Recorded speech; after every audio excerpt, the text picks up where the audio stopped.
Nah, Bapak-bapak, Ibu yang dimuliakan Allah, ketika saya diundang sekian bulan yang lalu, saya diundang mantan Panglima TNI, yaitu Bapak Jenderal Purnawirawan Gatot Nurmantio, di sebuah hotel bintang 5, Surabaya. Nah, 2 bulan yang lalu saya diundang lagi oleh beliau di sebuah villa di Prigen.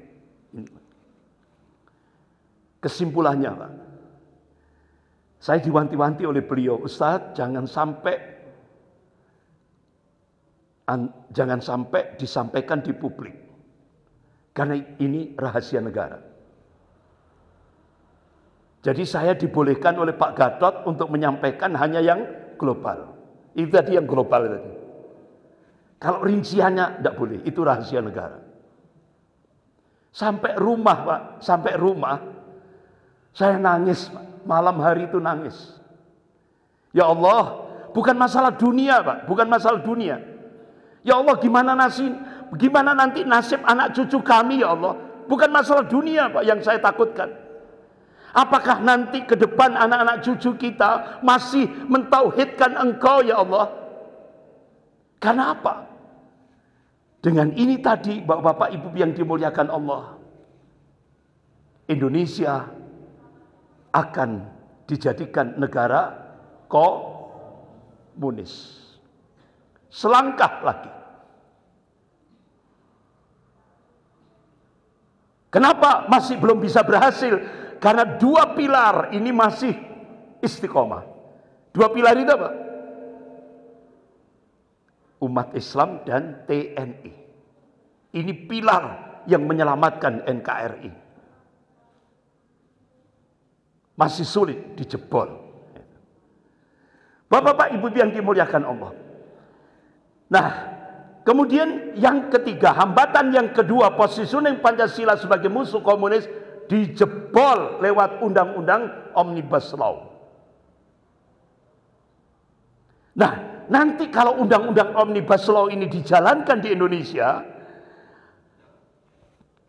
penjara-penjara se-Indonesia ini, itu nanti akan paling banyak akan dihuni oleh para kiai.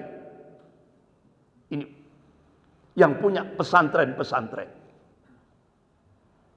Kenapa? Jadi nanti kalau undang-undang Omnibus Law ini sudah berjalan, gitu ya, ke depan, itu pesantren-pesantren wajib untuk melakukan itu tadi, permohonan izin langsung ke ibu kota negara. Mana tempatnya? IKN.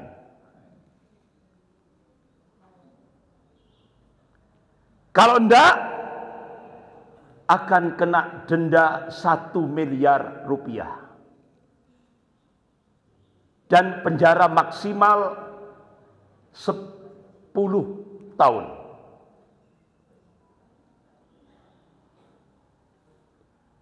Jangankan ke depan dengan undang-undang Omnibus Law. Sekarang saja, Bapak Ibu, pesantren-pesantren yang di pelosok-pelosok itu, di lereng-lereng gunung, kira-kira mau enggak ngajukan perizinan di Malang? Nggak bilang. Ngoyo, Pak. Biayanya itu ngoyo. Apalagi nanti ke Kalimantan Timur. Berapa biaya pesawatnya? Jadi mungkin nanti penjara-penjara se-Indonesia ini diperbanyak ini tadi. Bahkan tidak hanya itu, Pak. Bahayanya undang-undang Omnibus Law ini, produk politik ekonomi neoliberal yang hanya menguntungkan kaum kapitalis liberal dari kalangan mafia naga merah. 9 naga, itu yang diuntungkan dengan undang-undang Omnibus Law. Rakyat semakin, jadi rakyat itu digambarkan seperti kain yang persannya itu sampai yang terakhir. Bahkan ada meme di media sosial itu, pejabatnya sudah gede, ya kan, perutnya besar, terus yang nyuapi rakyatnya yang sedang kurus kering dengan pakaian yang lusuh, sampai seperti itu gambarannya, Pak. Itu dengan undang-undang Omnibus Law. Bahkan bahaya yang kedua, memberangus 74 undang-undang yang sudah bagus untuk pekerja dan masyarakat diubah jadi menguntungkan kaum oligarki. Jadi buruh itu nanti benar-benar diperas seperti robot. Yang ketiga, menghapus otonomi daerah. Itu bahayanya. Yang keempat, menghapus upah minimum UMR. Sehingga upah buruh bisa ditekan serendah-rendahnya dengan undang-undang Omnibus Law. Dengan dalih untuk memudahkan produksi dan distribusi, maka sertifikat halal dan perda syariah dihapus. Kemarin di Solo sudah uji coba kuliner makanan haram. Kuliner makanan haram, uji coba Pak, uji coba. Berhasil enggak? Berhasil. Untuk persiapan mengesahkan undang-undang Omnibus Law. Uji coba kuliner makanan haram itu disahkan oleh wali kota yang rencananya mau jadi wakil presiden. Uji coba berhasil di Solo.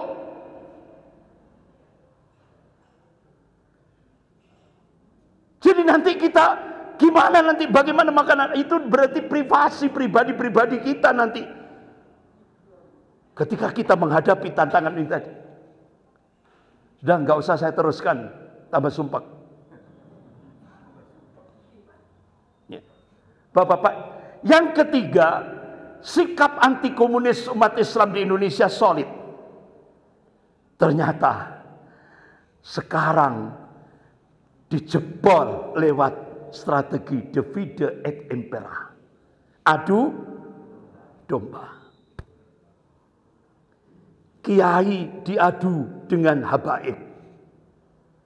Ormas diadu dengan ormas. Adu domba. Sudah nampak enggak? Nampak Pak. Ini sudah tiganya jebol semuanya. 3 hambatan ini sudah jebol semuanya. Oleh karena itu Jepang memberikan warning kepada Indonesia. Waspada, hati-hati terhadap imperialisme kuning. Imperialisme kuning itu Cina. Kalau bahasanya orang Jepang, imperialisme kuning itu hati-hati terhadap imperialisme Cina. Ini Jepang yang pernah jajah Indonesia 3,5 tahun, itu ngasih peringatan hati-hati Indonesia terhadap imperialisme Cina yang sekarang dikendalikan oleh Xi Jinping. Kenapa?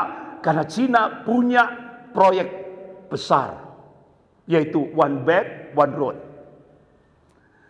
Jalur sutra modern. Meliputi 65 negara dan 70% populasi dunia. Bahkan Presiden kita, Pak Jokowi, sudah mengumumkan IKN, Ibu Kota Negara yang baru, itu adalah proyek jalur sutra. Berarti Pak, IKN itu sudah dipersembahkan untuk Cina. Ini sudah diumumkan oleh Presiden. Sementara Jakarta sudah bukan ibu kota. Jakarta sekarang bukan ibu kota negara. Sudah dihapus. Sedang IKN masih belum jadi.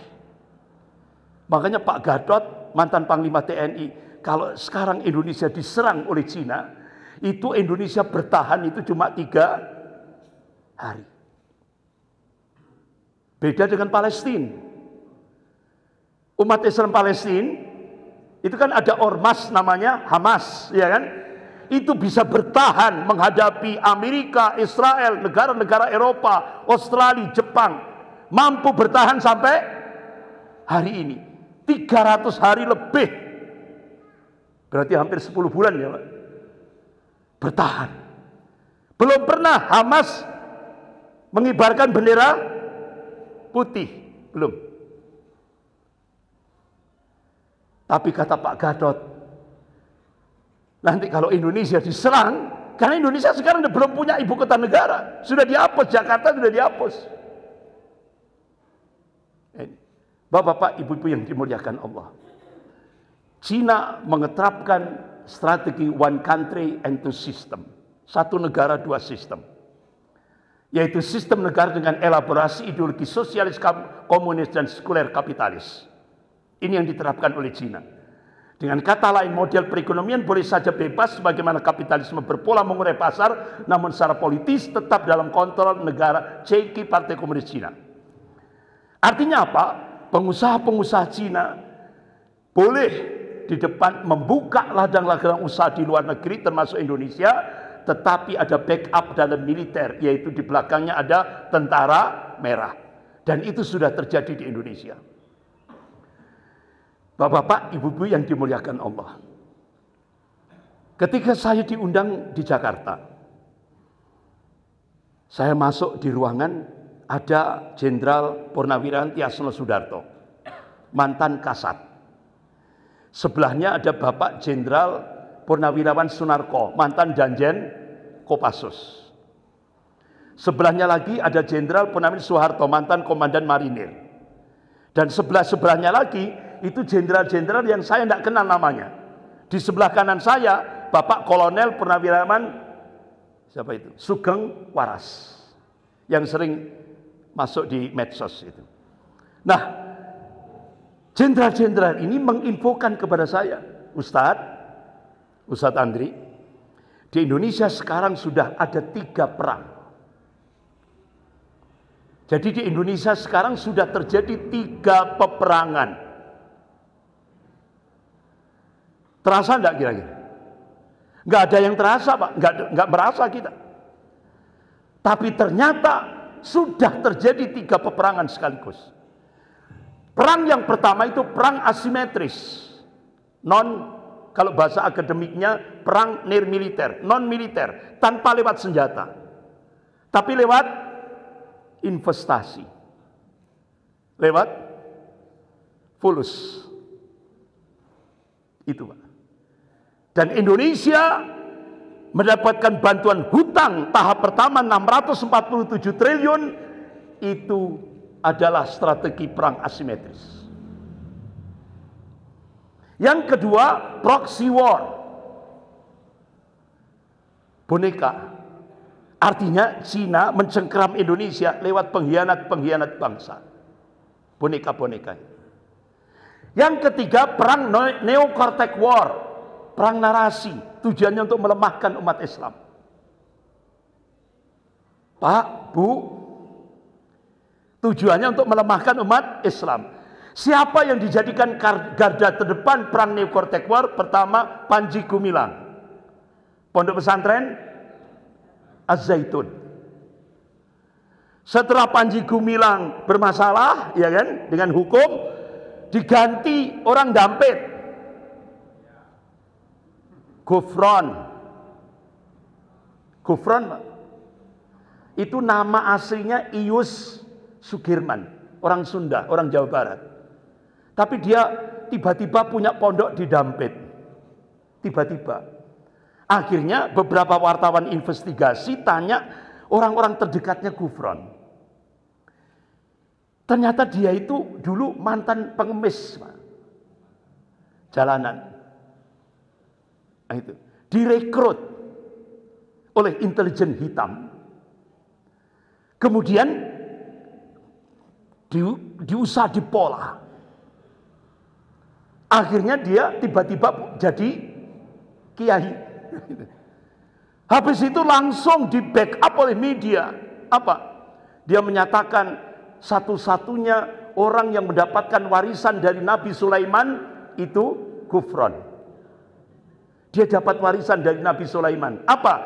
Bisa berbahasa semut. Bisa berbahasa malaikat. Bahkan dia mengatakan, kalau malaikat tidak mau menurunkan hujan hari ini, dia akan terbang ke langit, akan ngelabrak malaikat itu.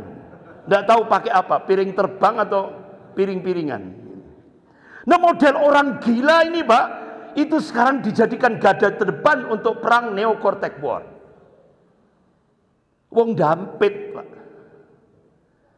Nah, ketika saya sampaikan ke Masjid Ki Ageng Gripik, Sawah Jajar, itu ternyata ada jamaah Masjid Ki Ageng Gripik, Ustaz, saya tahu dia itu nggak sholat, Ustaz. Coba model orang seperti ini, itu dijadikan luar biasa. Bahkan sekarang Pak, diekspos di media itu, santri-santrinya itu wajib cium kaki, sujud di hadapan dia. Akhirnya Majelis Ulama Malang mengeluarkan fatwa 10 kesesatan gufron itu. Tapi pertanyaannya kita, itu kan kalau dikembalikan ke hukum, itu kan penodaan agama. KUHP pasal 156A. Pertanyaannya, pernahkah gufron ditangkap? Tidak. Itu di belakangnya itu negara. Dilindungi oleh negara. Karena dia digadangkan garda terdepan untuk perang Neo-Cortex-War. Kenapa? Mereka melecehkan Islam. Inilah perang Neo-Cortex-War yang dijalankan Cina untuk melecehkan umat Islam. Perang narasi. Ini. Nah, Bapak-bapak, Ibu-ibu, 3 peperangan ini hakikatnya 2 pilar Indonesia diserang. Umat Islam, dan yang kedua TNI.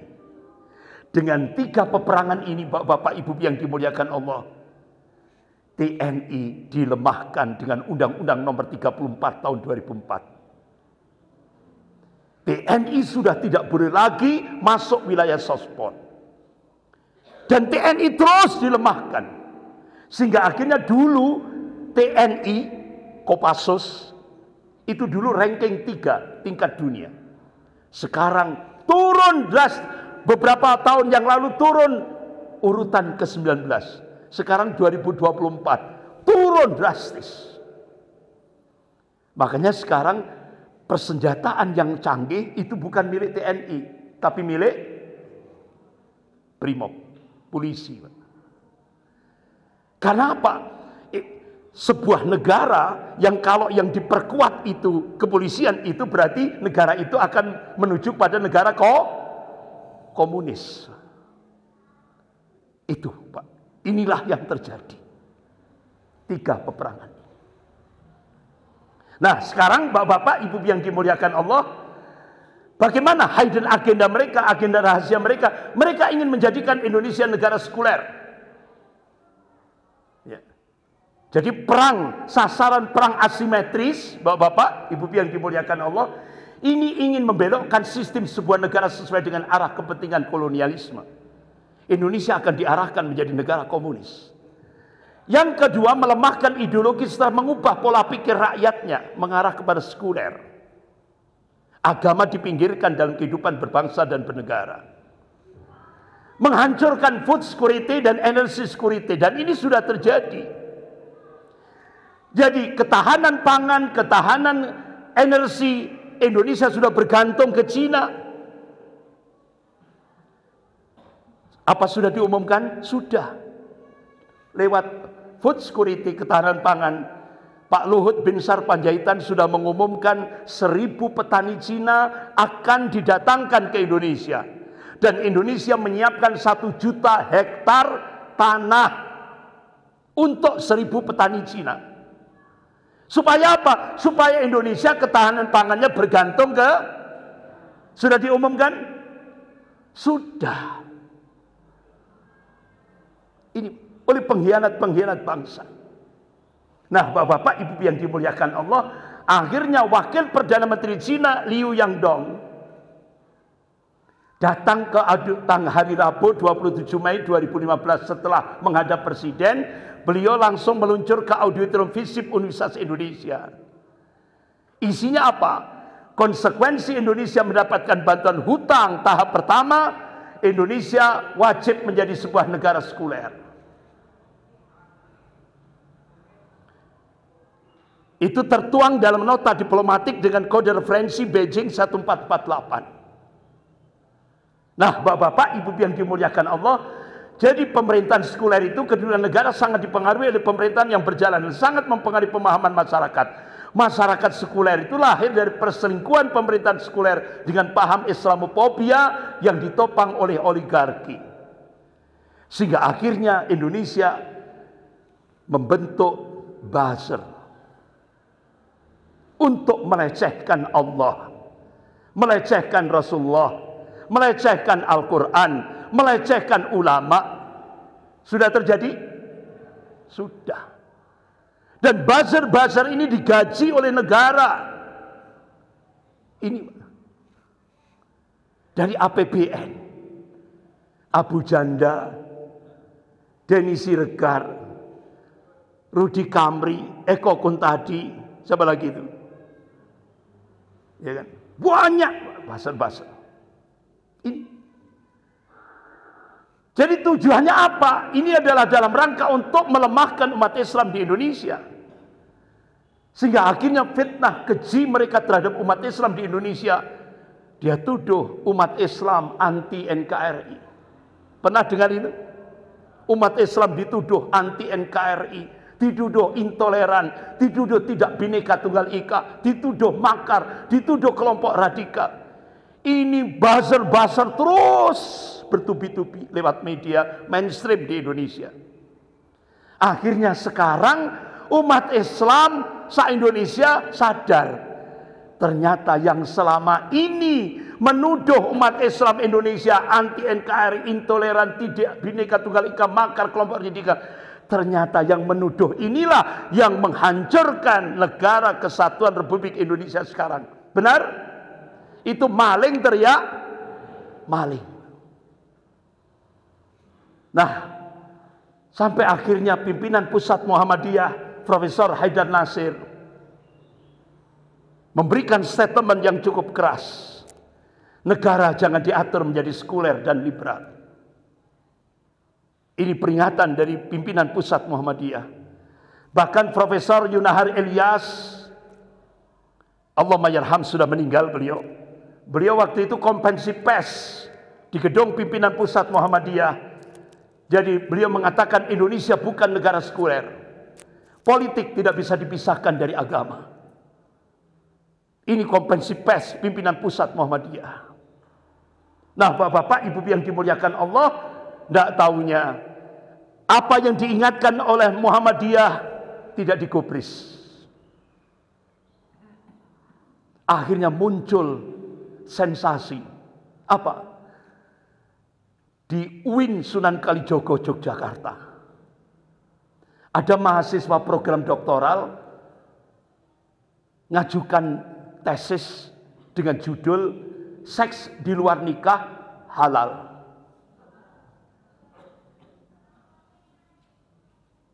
Zina halal. Sebagai ketua tim pengujinya, Rektor UIN Sunan Kalijogo, Profesor Dr. Yudian Wahyudi, memberikan nilai cum laude, the best, dengan judul Zina halal, seks di luar nikah halal. Kan gendeng nih Pak. Gila ini. Nah ternyata ini ditanya oleh tokoh-tokoh Islam di Indonesia. Itu disertasi doktor itu literaturnya apa? Kitabnya dari mana? Ditunjukkan sama penulis disertasi doktor seks di luar nikah halal. Itu kitab Milkul Yamin yang ditulis oleh Muhammad Sahrur. Ini orangnya Pak. Kitabnya. Akhirnya ulama ahlu sunnah di Timur Tengah mengumumkan Muhammad Sahrur itu adalah tokoh komunis di Timur Tengah. Paham Pak? Wajar kalau komunis zina halal, wong dia tidak punya agama. Anti agama, anti Tuhan, wajar. Pak Mukidi angkat. Jadi diangkat jadi ketua kepala BPIP yang tadi, yang BPIP tadi, HIP diganti dan BPIP, dijadikan ketua Dewan Pembinaan Ideologi Pancasila. Langsung setelah dilantik di Istana Negara, dia memberikan statement di media. Agama jadi musuh terbesar Pancasila. Kalau dulu PKI musuh Pancasila. Sejak 2016 agama musuh Pancasila. Artinya sejak bulan Juli 2016 agama jadi musuh negara. Akhirnya Sekjen MUI Pusat Kiai Haji Tengku Zulkarnain, Allahumma yarham, beliau sudah meninggal. Saya menganggap beliau bukan mati, dibunuh gitu. Lewat COVID itu waktu itu. Wong beliau sedang safar langsung di stop, di swab positif, langsung 2 hari mati. Karena beliau vokal. Beliau mengatakan kalau Yudian Wahyudi ini kepala BPIP yang dilantik di Istana Negara mengatakan musuh terbesar Pancasila adalah agama, apakah dia menganggap bahwa kawan terbaik Pancasila adalah PKI, ateis, anti agama? Berani bicara begitu, monggo silakan. Ditantang, Pak. Akhirnya apa statement yang kedua? Profesor Yudian Wahyudi, umat Islam di Indonesia harus meninggalkan Al-Quran dan hadis. Luar biasa, Pak. Jadi dia minta umat Islam se-Indonesia tinggalkan Al-Quran dan hadis. Itu statement yang kedua. Ya Allah. Jadi kalau dulu musuh terbesar Pancasila itu PKI dan penista agama. Sekarang penista agama dibiayai negara dari APBN. Ini loh Pak, Indonesia sekarang ini tidak sedang baik-baik saja. Nah akhirnya gayung bersambut Menteri Pendidikan dan Kebudayaan Pak Nadiem Makarim, pelajaran agama dihapuskan di peta roadmap pendidikan nasional 2020-2035. Sudah? Sudah tidak ada lagi agama. Ini loh Pak. Makanya saya, ya Allah, gimana nanti nasib anak cucu kita, Pak? Itu. Bahkan Pak Amin Rais marah besar. Jadi ternyata muncul peraturan pemerintah tentang standar pendidikan nasional. Jadi mata pelajaran Pancasila, mata pelajaran bahasa Indonesia dihapus. Sudah tidak ada lagi. Sehingga akhirnya 8 komitmen G2G, government to government, antara Cina dan Indonesia. Poin yang ke-7, generasi Indonesia wajib berbahasa Cina. Ini Pak. Makanya Pak Amin langsung marah besar. Mata pelajaran Pancasila dihapus, mata pelajaran bahasa Indonesia dihapus. Nah nanti ke depan anak cucu kita wajib berbahasa Cina. Bahkan Menteri Ristek Dikti, Menteri Riset dan Teknologi dan Pendidikan Tinggi, Bapak Muhammad Nasir, minta pada rektor-rektor seluruh Indonesia agar mata kuliah agama Islam ditaruh paling akhir. Karena apa? Mata kuliah agama Islam itu sumber radikalisme. Sehingga akhirnya Menristek Dikti Bapak Muhammad Nasir minta kepada mahasiswa-mahasiswa Indonesia mempelajari komunis. Sehingga kalangan netizen komunis yang sesat boleh dipelajari. Kekhalifahan yang diajarkan oleh warisan Rasulullah dimusuhi. Iki negara apa? Nah, Menteri Perhubungan Bapak Budi Karya Sumadi minta kepada rektor-rektor seluruh Indonesia agar melototi mahasiswa-mahasiswi yang belajar Al-Quran. Kenapa? Dia akan menjadi radikal. Jadi Al-Quran sudah dimusuhi, Pak.